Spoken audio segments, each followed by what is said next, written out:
Last article जहां हमने छोड़ा था वहीं से स्टार्ट करेंगे।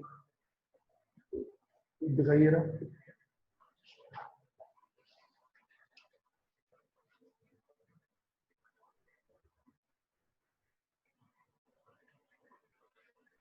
Valence shell electron pair repulsion theory थी, उसके बेसिस पर आगे बढ़ेंगे।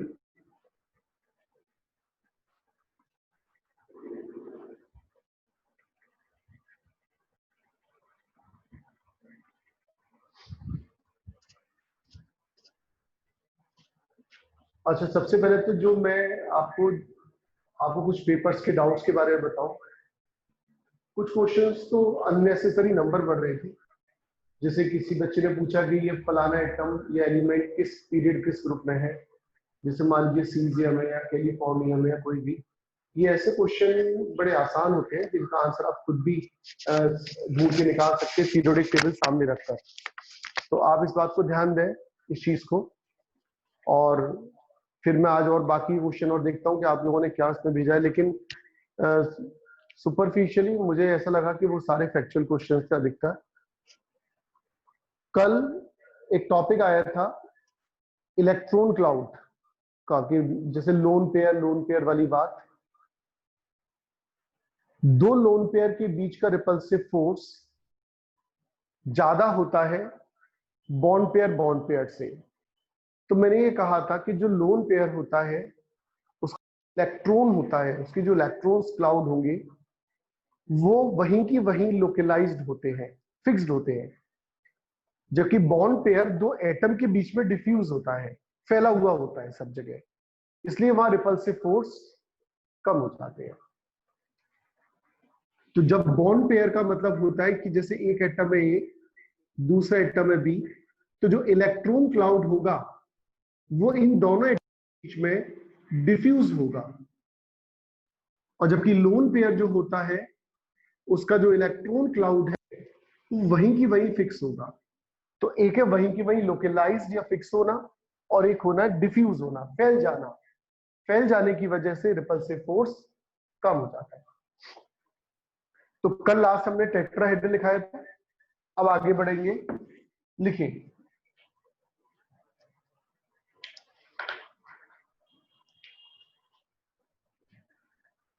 फर्स्ट कॉलम में जरा देखें क्या है।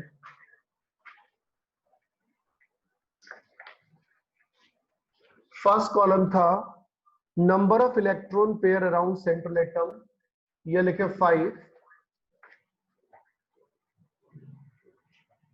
Arrangement of electron pair trigonal bi pyramidal.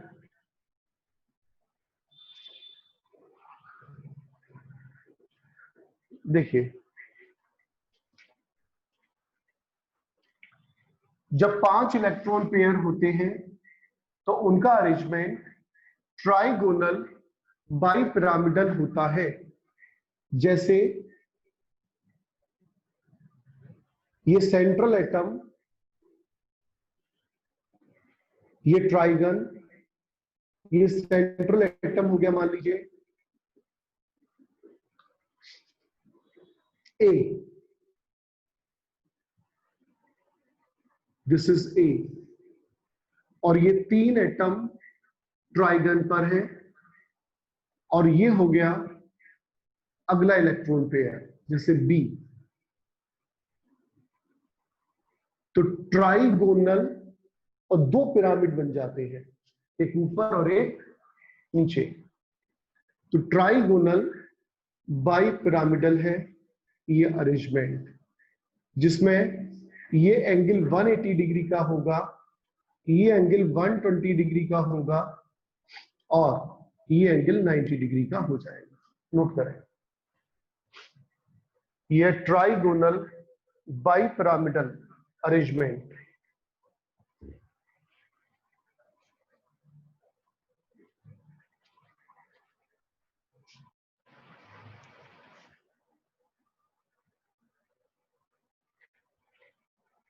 इस वाले कार्बोकैटायन में आप अगर आप देखें तो इस कार्बन के पास 1 2 3 4 5 6 इलेक्ट्रॉन प्रेजेंट है, और यह लिखा मैंने less than octet electron deficient, तो ये इनकम्प्लीट ऑक्टेट का एग्जाम्पल हुआ। अब आइए इसके कोड के बारे में। तो लोन पेयर इस पर 0 होंगे, सराउंडिंग एटम्स 3 होंगे, 3 + 0 = 3, तो ये 3 3 0 हो गया ट्राइगोनल प्लेनर ज्योमेट्री। नोट करें।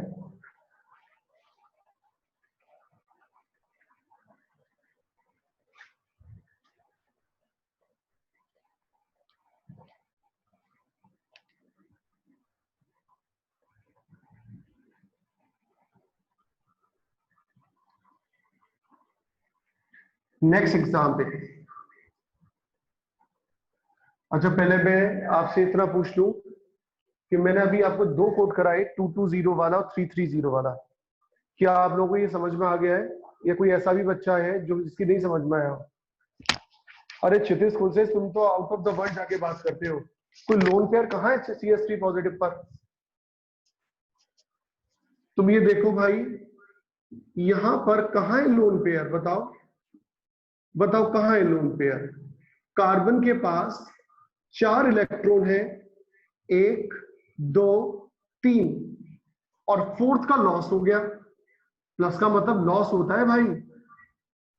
4 इलेक्ट्रॉन थे इसके वैलेंस शेल में, 4 में से 1 इलेक्ट्रॉन हाइड्रोजन के साथ चला गया, 1 इलेक्ट्रॉन दूसरे हाइड्रोजन के साथ चला गया, और तीसरा इलेक्ट्रॉन तीसरे हाइड्रोजन के पास।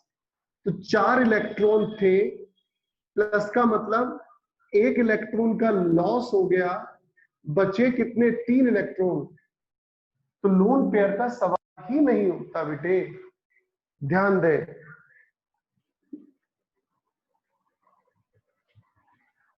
तुम्हें पूछ लिया तुमने। एक और कोड लिखिए, 4। अच्छा, एक और इसमें लिखते हैं, ध्यान से देखिएगा, SnCl2। अब बताइए सबसे पहले कि यहां पर टिन किस ग्रुप का मेंबर है? टिन। क्या आपने निकाल लिया answer? Carbon, silicon, germanium, tin 14th group का मेंबर है। आउटर मोस्ट में 4 इलेक्ट्रॉन होंगे। ये रहा टिन, इसके पास 4 इलेक्ट्रॉन होंगे।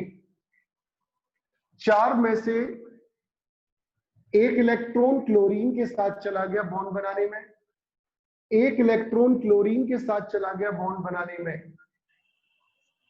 4 थे क्षितिज, 2 इलेक्ट्रॉन गायब बॉन्ड बनाने में। बचे कितने?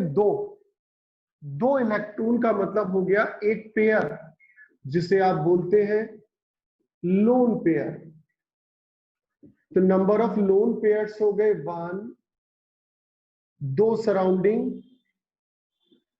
2, तो टोटल इलेक्ट्रॉन पेयर हो गए 2 + 1 = 3। तो इसका कोड आ गया 321। अब आप बताइए इसकी शेप क्या होगी? टेबल अब आपको यूज करना आना चाहिए। कोई बात नहीं बेटे, कुछ ये तो अच्छी बात है, तुम पूछ लेते हो, बहुत अच्छी बात है, खुशी की बात है बेटे, अच्छी बात है। तो answer is V shape.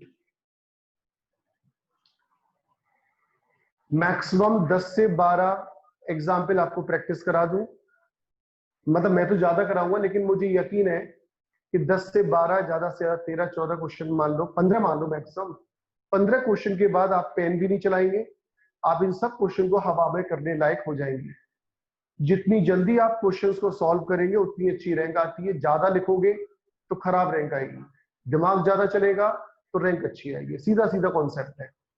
Government ये डिसाइड कर लेती है कि किसको क्लैरिकल जॉब देना है और किसको बढ़िया वाला जॉब देना है। क्लैरिकल जॉब वाले ज्यादा लिखते हैं, दिमाग क्योंकि वो कम खर्च करते हैं ना, इसलिए।